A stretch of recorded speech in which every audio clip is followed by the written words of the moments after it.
Welcome back to our Peace Through Strength podcast, brought to you by the American Security Council Foundation. I'm your host, Joy Votrobek, and back with me is our senior analyst, Laurence Sanford. Glad to be back. Welcome back, Larry. And today we're going to talk about the latest Israeli missile attacks against Iran. Happened this Saturday, October 26th, if I'm not mistaken, 2024. And we're also going to talk about Larry's latest article titled Hezbollah, Party of God. Larry, we spoke last month about Israel's well-orchestrated pager phenomenon event and how it pinpointed Hezbollah. And I have to say that these strikes in Iran, Syria, and Iraq were also very precision. I believe from the news I'm hearing, it was all Air Force base and anti-aircraft, military aircraft, yes. Missile Yep. that are Russian sent. It certainly was an impressive feat that the Israelis pulled off against Iran. I mean, reportedly, we're all going by what's on the news, is 100 planes left Israel and 100 planes returned from Israel after flying over Syria and wiping out air defense systems and missile systems, and flying over Iraq doing the same thing, and finally arriving in Iran and again wiping out missile systems, air defense missile systems, and proceeded to attack military installations and also one missile manufacturing facility. Yes, I did hear about that. And the flight path was from Israel through Syria, Iraq, into Iran.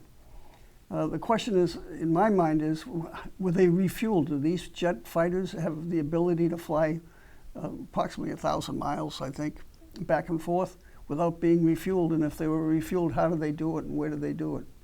I haven't seen anything on that, but it is impressive. I would add that I have read a little news, and it may not be accurate, but that there was refueling planes, and I think some were supplied by the U.S.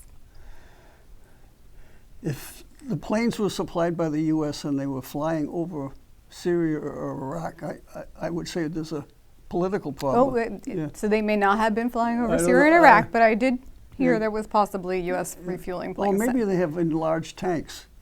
So, that could be. Yeah, and they drop them off. That's another one.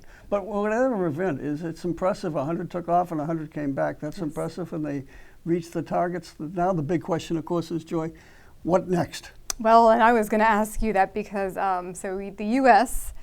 wants Israel and Iran to step down from direct attacks. Yes. But Israel, I believe they did notify the U.S. and said they were going to hit these targets, and they did. Yeah. So the question is, Larry, yes, what is next? And do you believe that Israel's waiting to see what will happen with the U.S. election results here and how they will impact their targets moving forward? Yes. I think they're waiting for the election, as is most of the world, to see the results, because Trump is a firm believer and defender of Israel's interests. I mean, he moved the embassy into Jerusalem against all political wisdom and so-called expert advice. And the fact that the current administration is a firm defender of Israel, yet they withhold munitions and arms to Israel because they're not doing this and not doing that. I don't think Trump is going to second guess them. I think Trump's philosophy is make sure you win. And one of the things that, speaking of plans and so forth, to me it's astounding that apparently within our own State Department there are people who are firm believers in the Iranian regime and leaked the Israeli plans to Iran. And so that's a story waiting to happen. And so we'll see what happens. I think, though, that Iran is the head of the Hydra snake that you were about to bring up. I'm going to get to that in your paper. But my second question was, now Iran is also threatening a response at this point. Do you think they also will wait for the U.S. election results? Yes, and also, just as a minor factor, and who knows how important it is in the scheme of things, but recently the head of Iran, Khomeini, 85, 86 years old, has serious health problems. So if there's a leadership problem in Iran, they might be wanting to sit on the fence right now until things shake out on that too. Yes, I was reading about that. And Iran has, as we've discussed before, Iran has serious problems with their population. Also, there's riots. I'm going to get to that too. Okay, I won't read your questions again. You must be stepping right into my path here. Okay. But even if Iran and Israel have a current pause, certainly Israel and Hezbollah have not, as they're still going back and forth missile attacks there. Yes. Could you speak a little, Larry, to your paper on Hezbollah and particularly the comparison, as you were talking about, the Hydra snake head? Well, Hezbollah is one of the proxies of Iran. In other words, by a proxy, we mean they're basically fronts for Iranian actions, and they're funded by Iran with money and with arms.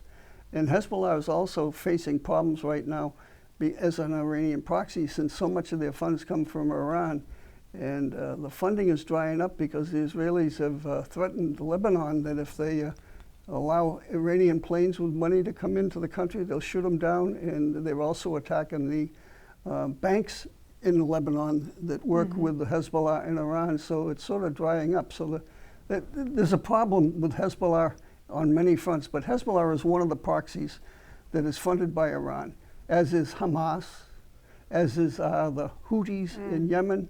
So these are all proxies of Iran. And in my paper, I discuss ancient Greek mythology of the Hydra. It's a snake-like critter with 9 heads. And there's one head that's sort of called the immortal head that sort of runs the other 8 heads. And I compare Hamas, Hezbollah, Houthis, the PLO, all these Islamic organizations bent on destroying Western civilization, and their first attack, of course, is on Israel, who's the little Satan, going to the great Satan, which is the United States. So they're out against Western civilization, and they're all part of the Iranian proxy system. So in the Greek mythology, if you cut off one of the heads other than the immortal head, which is Iran, it would just resurrect and come back again. So Israel has severed the head of Hamas, for example. They've basically demolished Gaza. They've killed most of the leaders of Hamas, as they're doing now with Hezbollah. But the problem is, they're not killing the organization. There's no way you can kill the organization unless you change the ideology and the people, which leads you to the concept of either it's total destruction or you're going to change the education of the people. And we're supporting, when I say we, I'm talking about the United States and Western civilization, are spending billions of dollars through the United Nations, through United Nations relief work organizations, through UNIFIL, the United Nations Lebanon task force, which is supposed to separate Hezbollah from Israel. We're spending billions of dollars, have spent billions of dollars. And their education for their children and their society is to hate America, hate Israel, hate Western civilization, and we're funding it.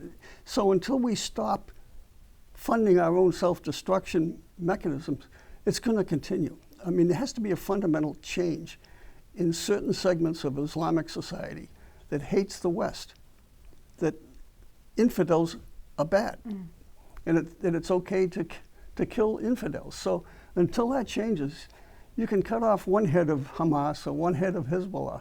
There'll be another one coming up. So it's a long battle. It's a clash of civilization that Huntington talked about.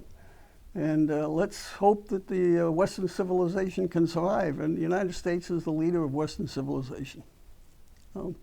So, and that was one of your action points. And so we get into peace through strength solutions, not funding these organizations that are allowing, or that even have terrorists within their organization, as we know. Yeah. And military action has its place. Kinetic action has its place. But I would say equally important is non-kinetic action, gray zone activities. We should be promoting unrest in Iran. We should be promoting unrest in Lebanon that's controlled by Hezbollah. We should be promoting things like media, Voice of America, cyber. They're doing this to us. Reciprocity is another foundation that I believe in, that if you treat me bad, I'm going to treat you bad, or maybe even badder. So. And as you brought up earlier, there is civil unrest within Iran. Yes, so there is. We do, as you were saying, want to emphasize that the U.S. supports the Iranian people against an authoritarian regime. And when you say Iranian people, you have to remember 65, 70% of Iranians are what is called Farsi.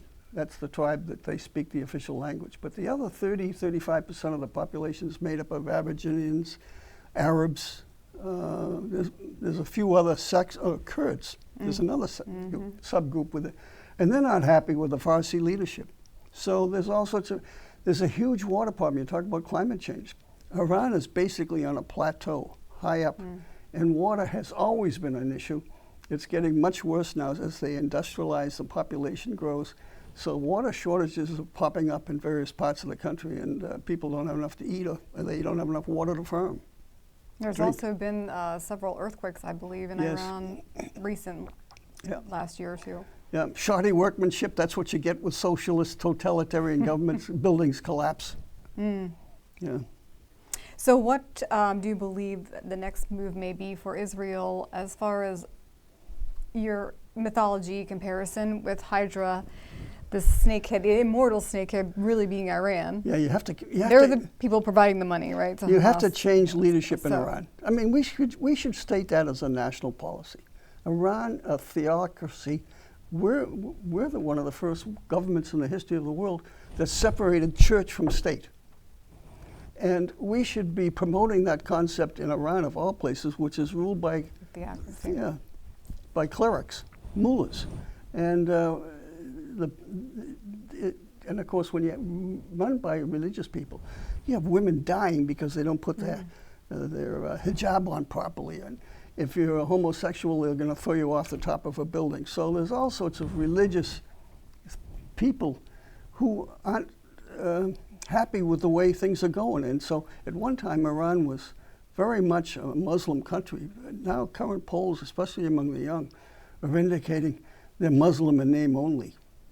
Yeah, you had stated that before, I believe. And also, they were not always a theocracy. They were a secular, thriving, modern country at one point. I know. And so prior to this. Yeah. And if you're a Christian or a Zoroastrian or a Jew in Iran, you're persecuted. So there's another example where the UN goes after Israel, and they never go after these countries like Iran or Pakistan or Afghanistan for their atrocities against women and religious minorities. Well, thank you, Larry. Appreciate that take on your paper. And thank you to our listeners as well. You can read all of Larry's articles at our website, www.ascf.us. Please subscribe, share, and comment on our YouTube and Rumble channels at American Security Council Foundation. ASCF US, I believe it is, as also on Twitter and Facebook, and we're on Substack as well. Larry writes a lot of articles for that. And you can listen to your favorite podcast or favorite audio podcast on your Apple or Android phones. So thank you again, Larry. Appreciate your take on the paper and on the current events happening in Israel and Iran. Thanks for your intake. Thank you. Thank you to our listeners. Join us again next time as we bring you the Peace Through Strength podcast.